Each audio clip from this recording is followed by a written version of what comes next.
Assalamualaikum warahmatullahi wabarakatuh. Waalaikumsalam warahmatullahi wabarakatuh. Ya, terima kasih ibu-ibu telah hadir pada hari ini. Seperti biasa, pertemuan kedua kita ya. Ya, sebelumnya mari kita berdoa dulu untuk keberkahan pertemuan kita hari ini ya. Semoga nanti ilmunya dapat melekat dan bermanfaat bagi kita. Oke, kita berdoa dulu sesuai dengan kepercayaan atau agama kita masing-masing. Berdoa dimulai. Berdoa selesai. Oke, ibu-ibu, puji syukur kepada Allah Subhanahu wa taala. Salawat beriring salam kita hadiahkan ke pangkuan Nabi besar Muhammad sallallahu alaihi wasallam. Oke, baik ibu-ibu, kita mulai materi kita hari ini, yaitu modul 4 tentang perlindungan anak. Itu sesi pengertian dan contoh-contoh eksploitasi terhadap anak. Ibu ya. Saya ingin menanyakan kepada ibu-ibu semua, yaitu apakah ibu pernah meminta bantu kepada anak atau menyuruh anak membantu ibu, baik dalam bentuk pekerjaan di rumah maupun di luar rumah. Jadi dalam bentuk apa ibu meminta bantu sama anak atau menyuruh anak?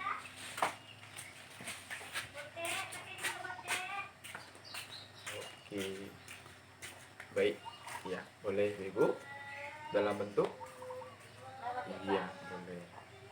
Ya, menyuruh mencuci baju ya, menyuruh masak ya boleh. Iya boleh. Jadi apabila kita menyuruh anak untuk memasak di rumah, itu tidak termasuk dalam eksploitasi. Karena kenapa? Saya akan menjelaskan eksploitasi itu adalah sesuatu pekerjaan atau kegiatan yang dilakukan oleh orang tua ataupun orang yang lebih dewasa dilakukannya terhadap anak, menjual atau memaksa anak untuk bekerja demi mendapatkan keuntungan material maupun non material. Jadi di sini dimanfaatkannya anak. Nah, ibu-ibu ada pernah memanfaatkan anak? Tidak ya? Ya alhamdulillah. Semoga aja tidak terjadi di keluarga kita ibu-ibu ya. Eksploitasi adalah pemanfaatan anak atau pemaksaan anak untuk bekerja demi mendapatkan keuntungan material maupun non material. Contohnya, menyuruh anak misalnya bekerja di ladang sawit yang memang seusianya belum sepantasnya dia bekerja, umur masih 16 tahun. Kemudian dipaksa harus bekerja untuk menambah penghasilan sehingga dia putus sekolah. Itu tidak boleh ibu ya, tidak boleh. Karena kenapa? Mereka masih membutuhkan pendidikan yang layak, masih di usia pendidikan. Nah, itu tidak boleh. Jadi bagi ibu-ibu yang pernah menyuruh anaknya dalam bentuk bekerja di rumah, ya, itu tidak boleh mengganggu dengan pendidikan anak atau pada saat anak bermain. Jadi ibu-ibu yang memang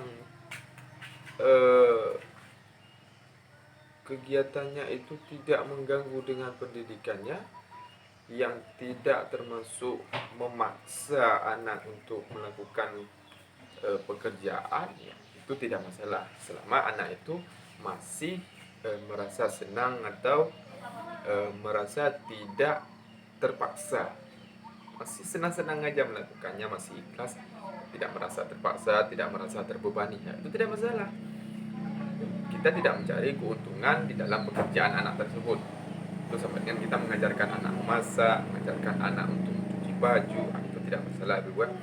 Nah, ada lagi mungkin contoh-contoh yang memang di sekeliling kita, keluarga kita, mungkin ada yang kita dapatkan menyuruh anaknya bekerja, ya, karena penghasilannya tidak cukup, jadi meminta bantu pada anaknya, bahkan memaksa meminta bantuan, memaksa anaknya untuk bekerja dan meninggalkan sekolah. Nah, itu tidak boleh. Mungkin ada di sekitar kita, di tetangga kita, keluarga kita ada, Bu. Tidak ada ya. Ya, kalau memang tidak ada, syukur, alhamdulillah ya. Berarti keluarga kita jauh dari hal-hal yang demikian ya. Oke, Ibu-ibu. Jadi kita akan bahas modul kita akan bahas Flipchart 06, Ibu ya. Yang sudah punya buku pintar atau modul bisa ditolong bacakan, Ibu-ibu. Ya, Flipchart 06 atau 6 ya. Udah, saya bantu bacakan aja ya. Oke. Unsur eksploitasi ada keuntungannya. Jadi yang berbentuk materi, itu memperoleh uang contohnya, yang diperlakukan anak sebagai pelacur ataupun dipekerjakan anak menjadi gelandangan, mengemis, jadi mengamen, memaksa anak untuk melakukan hal-hal yang demikian yang tidak sepantasnya dia lakukan dan seharusnya dia masih dalam pendidikan. Mereka memaksanya untuk mendapatkan atau menghasilkan uang. Nah, itu tidak boleh. Itu yang berbentuk material. Dan yang tidak berbentuk material seperti apa? Misalnya menyuruh anak untuk menikah dengan orang yang kaya atau saudagar kaya, baik itu pengusaha atau pejabat pemerintahan yang memang penghasilannya ataupun memang kekayaannya itu sudah sangat kaya sekali, memaksa anak untuk menikah. Kemudian untuk apa? Untuk mendapatkan jabatan atau kedudukan yang terhormat.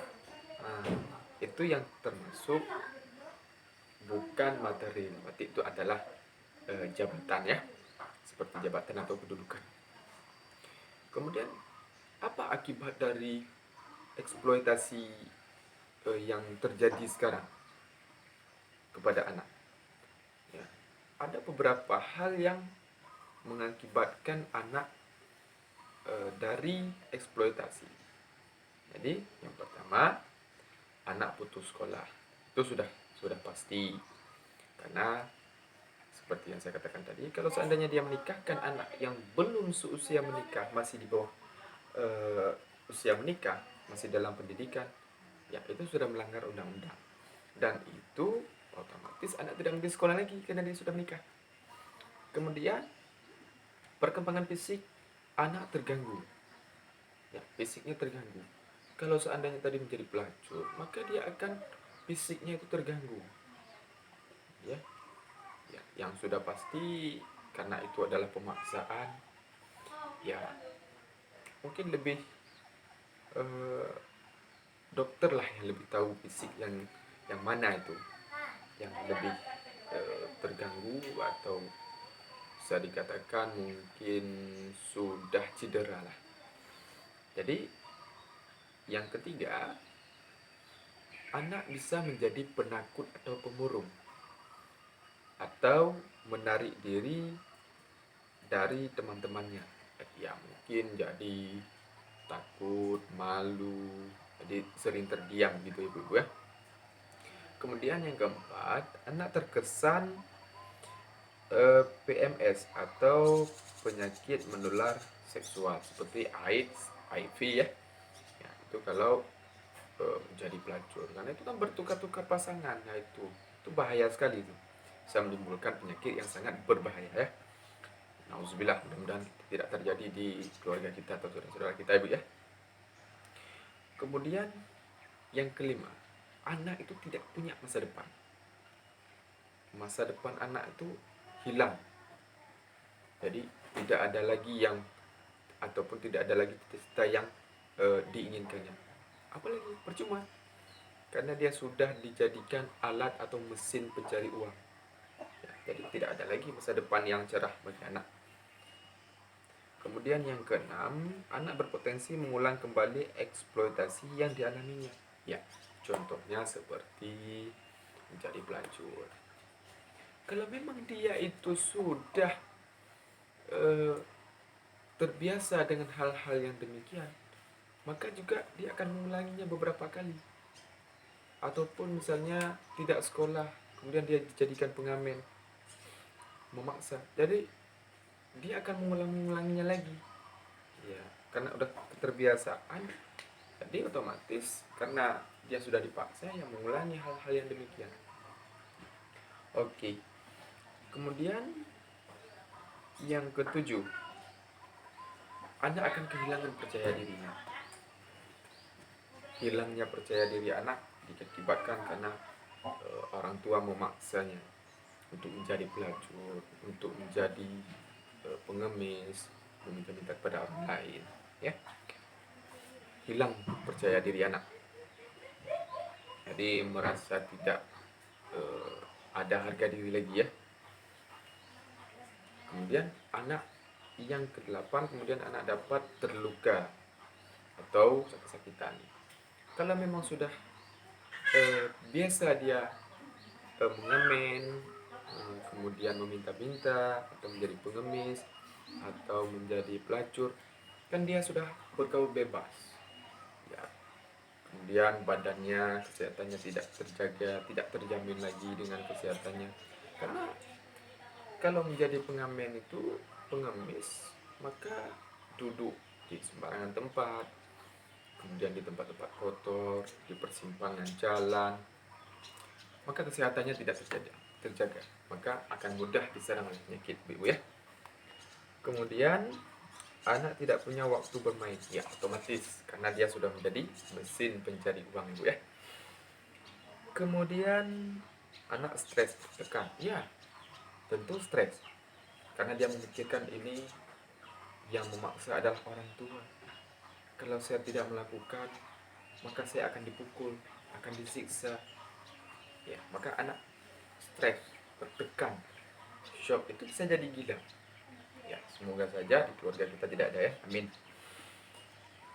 Dan anak terpisah dari keluarga, artinya keluarga kita, ya, mungkin pamannya, adik-adiknya, kakak-kakaknya, abangnya, kemudian dari orang tuanya, mungkin bukan orang tuanya yang menjadikan dia sebagai pengemis atau pengemis, tapi mungkin orang lain, dicuri, dijual anak kita, kemudian dijadikan sebagai pengamen, dijadikan sebagai pelacur. Maka kita akan harus menjaga anak, mengatur jadwal bermain. Ketika dia pulang sekolah, kita atur semuanya, kita kontrol anak kita supaya tidak hilang, nanti tidak diculik oleh orang, ya. Semoga tidak terjadi di keluarga kita, ya, amin semua ya rabbal alamin. Jadi itulah akibat yang terjadi dari eksploitasi. Jadi contoh-contohnya ialah kita lihat di chat 05, ya.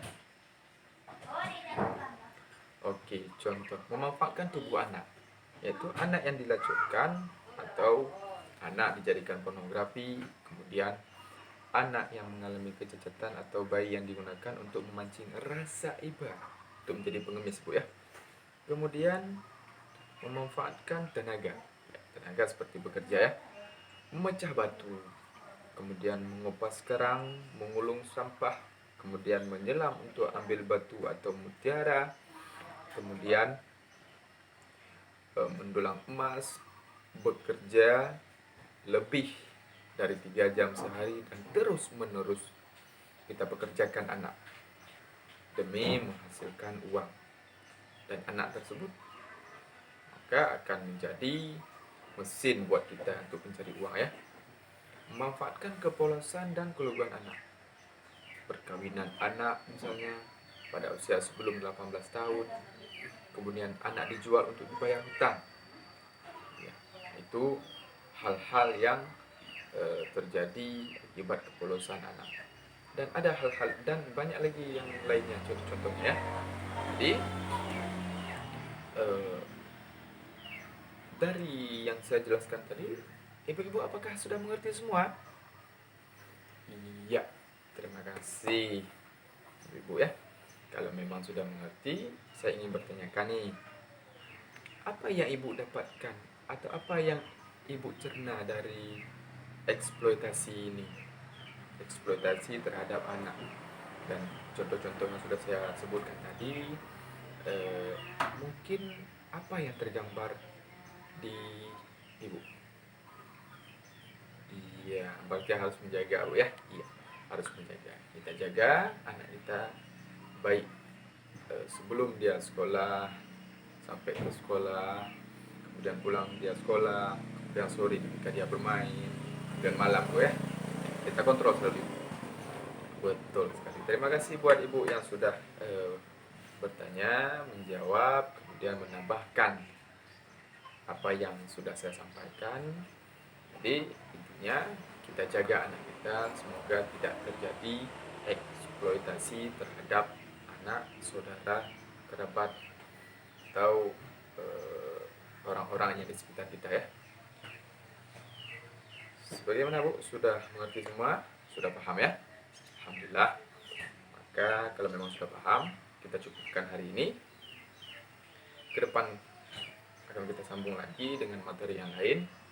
Kita berjumpa pada tanggal 4 bulan depan di rumah Ibu Ramlah ya. Oke.